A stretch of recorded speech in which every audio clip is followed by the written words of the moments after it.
My entitled sister demanded I pay for her dream wedding, and when I refused, she turned my whole family against me. I never thought my family would turn on me, but here I am, questioning every relationship I've ever had. My sister Lily has always been the golden child, the one who could do no wrong. Growing up, our parents doted on her, constantly praising her for every little achievement while I was left to fend for myself. I tried not to let it bother me, but it's hard when you're always the second choice, the afterthought. Despite our rocky relationship, I always loved my sister. I was there for her through breakups, career changes, and everything in between. So when she got engaged to her fiancé, Mark, I was genuinely happy for her. But that happiness didn't last long. Lily's dream of having a fairy tale wedding quickly turned into a nightmare, and somehow, I found myself caught in the middle. Lily wanted a wedding that would put celebrities to shame, lavish venues, designer dresses, a 5-course meal, the works. The only problem? She had no money to pay for it.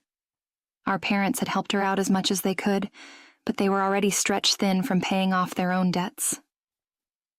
That's when Lily turned to me. I remember the conversation like it was yesterday. We were sitting at my kitchen table sipping coffee when Lily casually mentioned that she was short on funds for the wedding. I didn't think much of it at the time. After all, weddings are expensive, and I assumed she was just venting. But then she looked me dead in the eye and said, "You know, you make good money. You could help me out. I've always dreamed of having you by my side on my big day, making everything perfect." I was stunned. I worked hard for my money. I put myself through school, landed a good job, and saved every penny to get where I am today. I wasn't living extravagantly, but I was comfortable.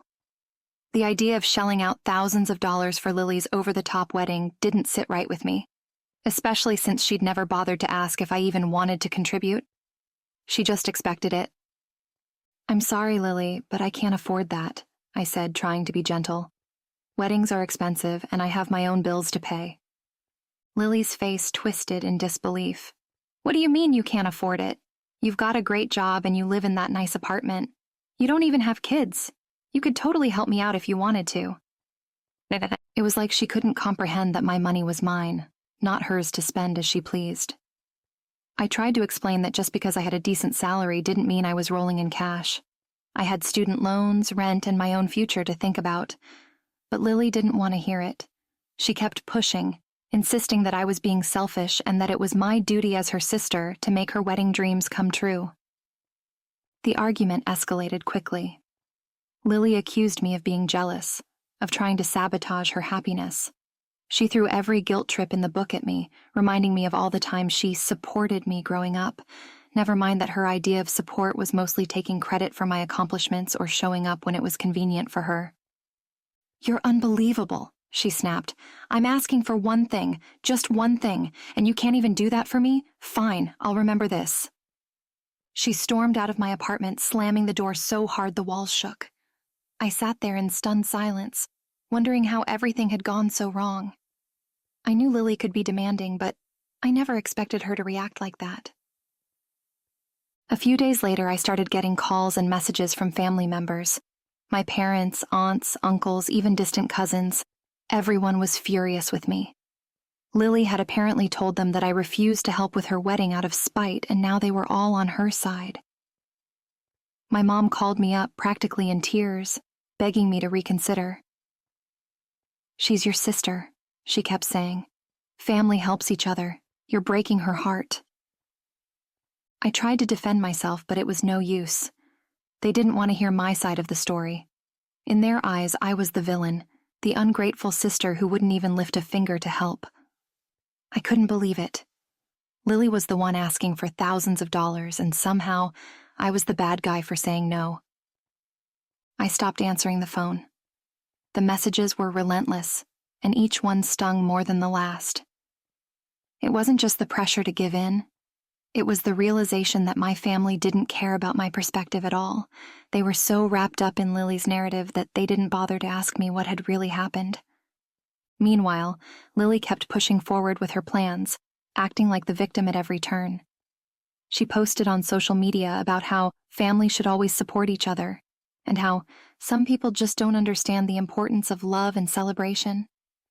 Her friends and followers ate it up, showering her with sympathy and encouraging her to stay strong. It was infuriating. I tried to focus on my own life, but the stress was getting to me. I found myself constantly second-guessing my decision. Was I really being selfish? Was I letting my pride get in the way of helping my sister?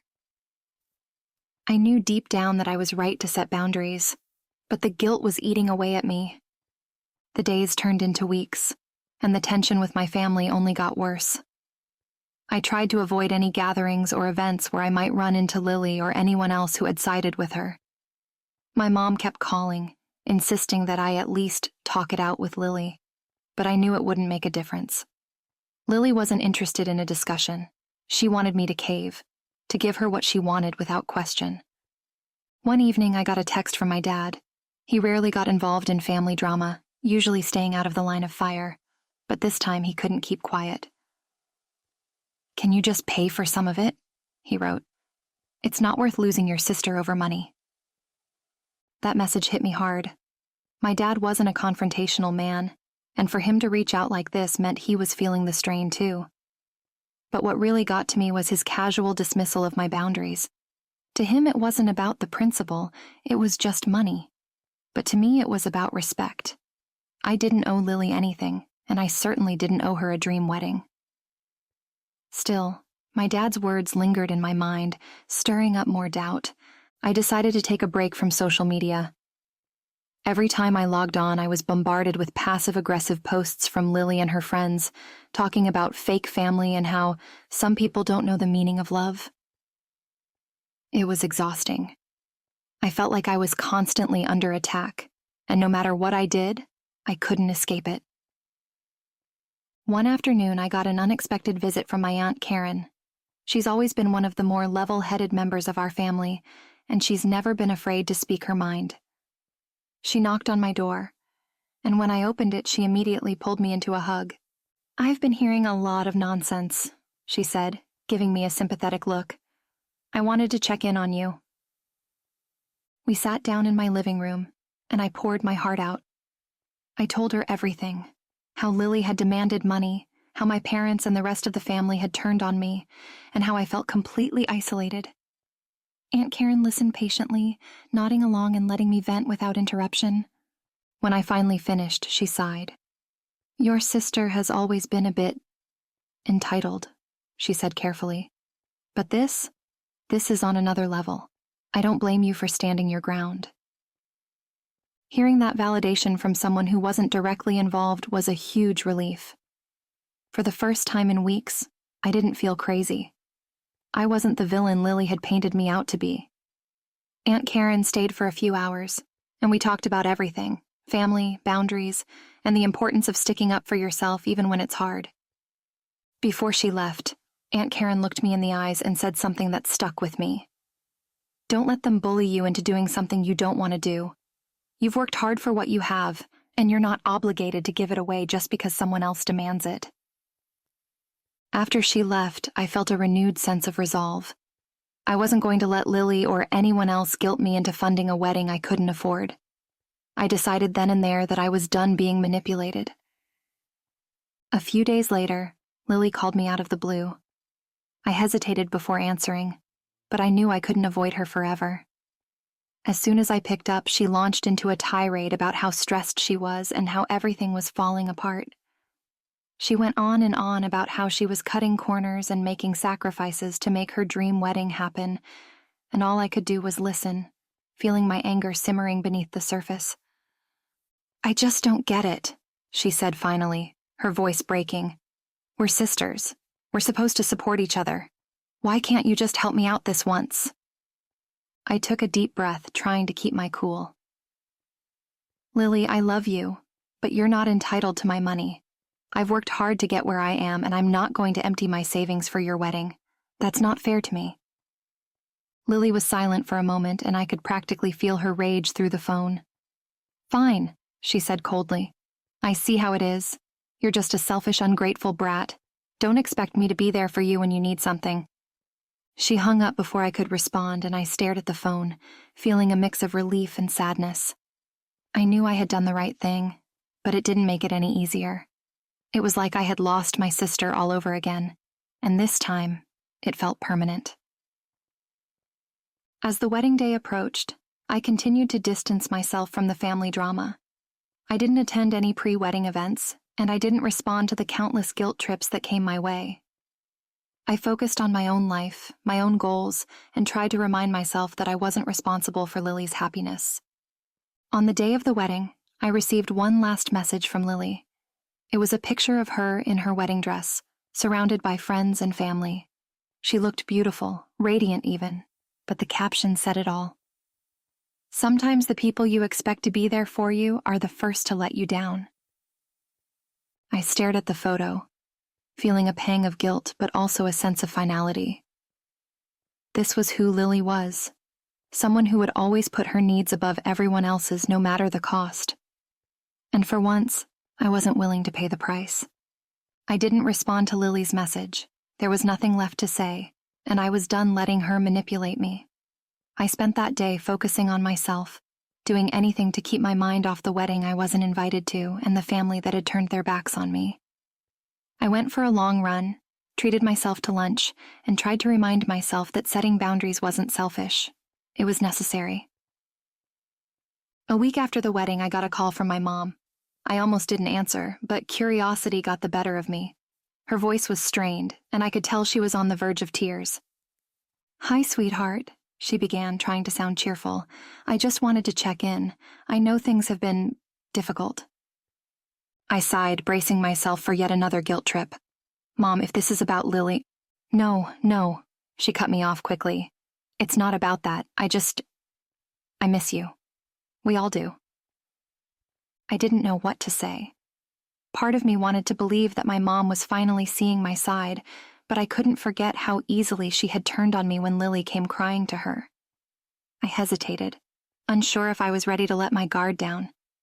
"I miss you too, Mom," I said cautiously. "But you have to understand, I'm not going to apologize for setting boundaries. I'm not sorry for standing up for myself." There was a pause on the other end, and I could hear my mom take a deep breath. "I know," she said quietly, "and I'm sorry.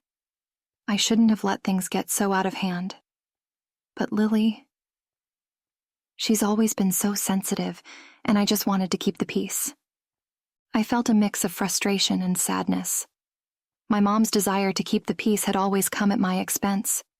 For as long as I could remember, Lily's needs and feelings had taken priority, while mine were brushed aside. And now, here she was again, asking me to be the bigger person.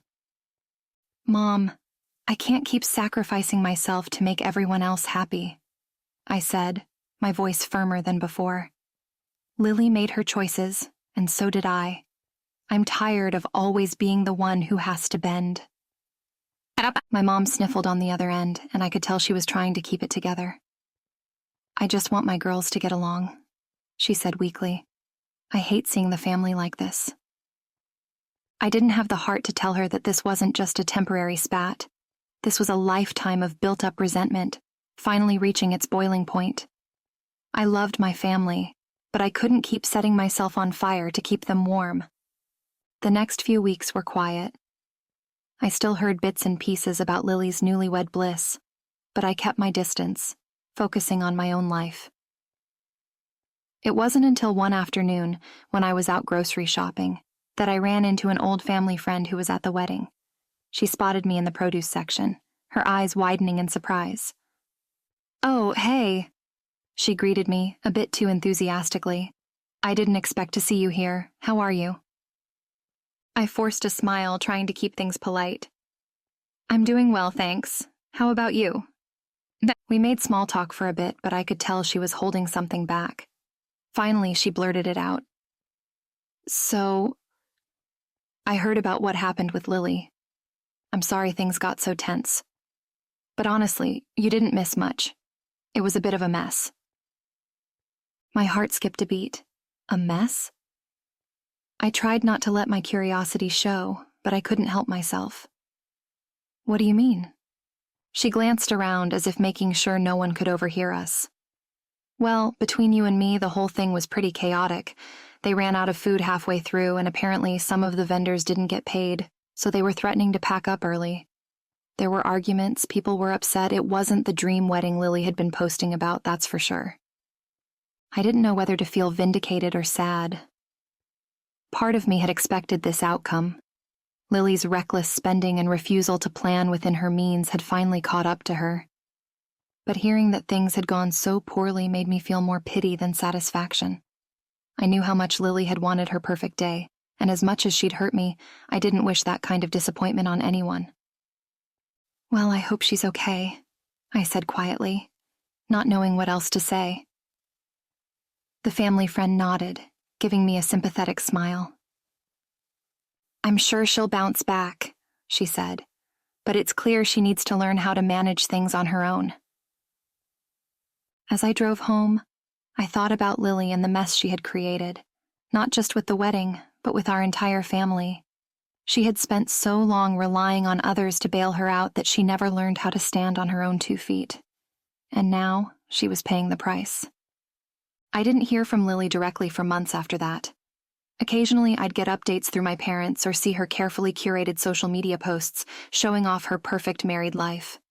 But I knew the reality was far different from what she was portraying. She was still struggling, still looking for someone else to blame, and still refusing to take responsibility for her actions. In time, my relationship with my parents began to heal.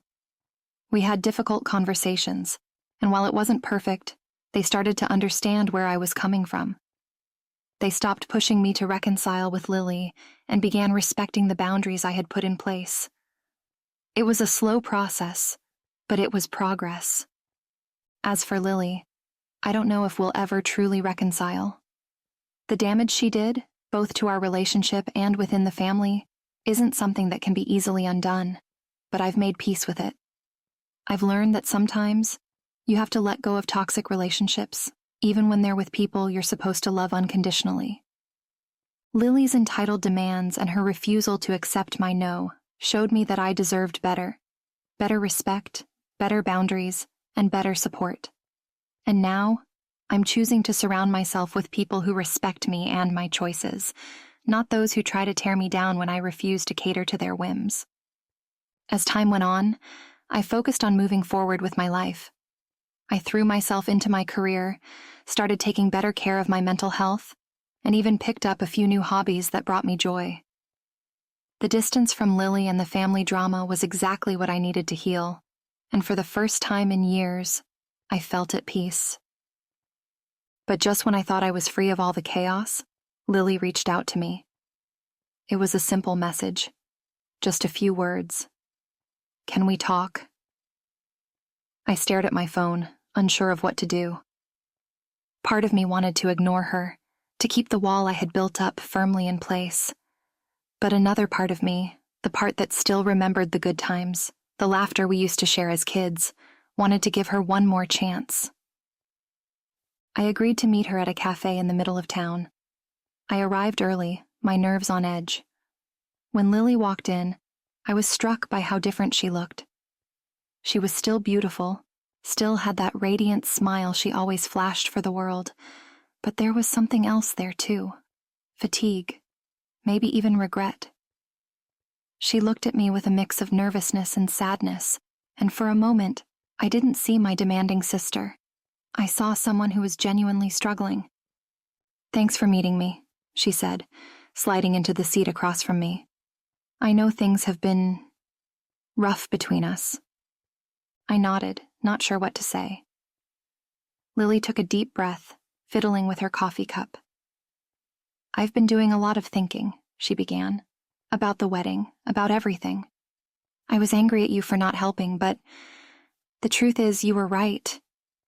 I was expecting you to fix my problems because I didn't want to deal with them myself." Hearing her admit that was a shock. I had spent so long feeling like the villain in Lily's story that I never expected her to take any responsibility. She went on to explain how everything had spiraled out of control after the wedding. The financial strain, the unpaid bills, the mounting stress, it all hit her harder than she had anticipated. "I've been living in this fantasy," she confessed, her voice wavering. I thought if I just had the perfect wedding, the perfect life, everything would magically fall into place. But it doesn't work like that. I'm sorry for putting all of that on you. It wasn't fair. Her words were sincere, and I could tell that this wasn't just a surface-level apology. Lily was finally starting to see the consequences of her actions, and she was trying, really trying to make amends. But as much as I appreciated her honesty, I knew that forgiveness wasn't something I could just hand out like a gift. It would take time to rebuild the trust she had broken. I appreciate you saying that, I said carefully. But Lily, this isn't just about the wedding. It's about years of you expecting everyone to cater to you. I'm glad you're seeing things differently now, but I need to protect myself too. Lily nodded, tears welling up in her eyes. I know, I messed up. I'm not asking for everything to be perfect again. I just want to start over. I miss you. I wanted to believe her. I wanted to believe that she could change, that we could go back to being sisters in the way we were before all the resentment and entitlement took over. But I also knew that change wouldn't happen overnight, and I needed to see real effort from her, not just words. We can start over, I said slowly, choosing my words with care. But it has to be different this time. I'm not going to let you walk all over me anymore. If we're going to be in each other's lives, it has to be healthy for both of us. Lily nodded again, wiping away a tear. I get it, and I'm willing to do the work. We spent the rest of the afternoon talking, really talking, in a way we hadn't done in years. It wasn't perfect, and there were moments when the old frustrations crept back in. But it was a start. I could see glimpses of the sister I used to look up to, and I hoped that, with time, we could rebuild what had been broken. In the months that followed, Lily made an effort to mend her relationships, not just with me, but with the rest of the family as well. She sought therapy, worked on managing her finances, and slowly began to take responsibility for her own life.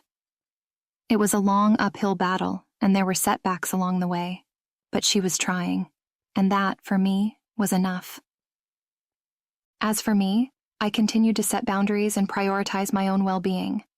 I learned that it was okay to say no, to stand up for myself even when it meant disappointing others. And while my relationship with Lily would never be exactly as it was evolving into something new, something healthier, based on mutual respect rather than obligation. Looking back, I realized that the conflict with Lily, as painful as it was, had taught me a valuable lesson. It showed me the importance of self-respect, of knowing when to stand your ground and when to walk away. I wasn't just Lily's sister or my parents' daughter. I was my own person, with my own needs and boundaries, and I had every right to protect that. Lily and I still have a long way to go, but for the first time in a long time, I feel hopeful. Hopeful that we can create a new relationship, one that isn't built on demands and expectations, but on understanding and growth. It's not perfect and it's not easy, but it's real, and for me that's enough.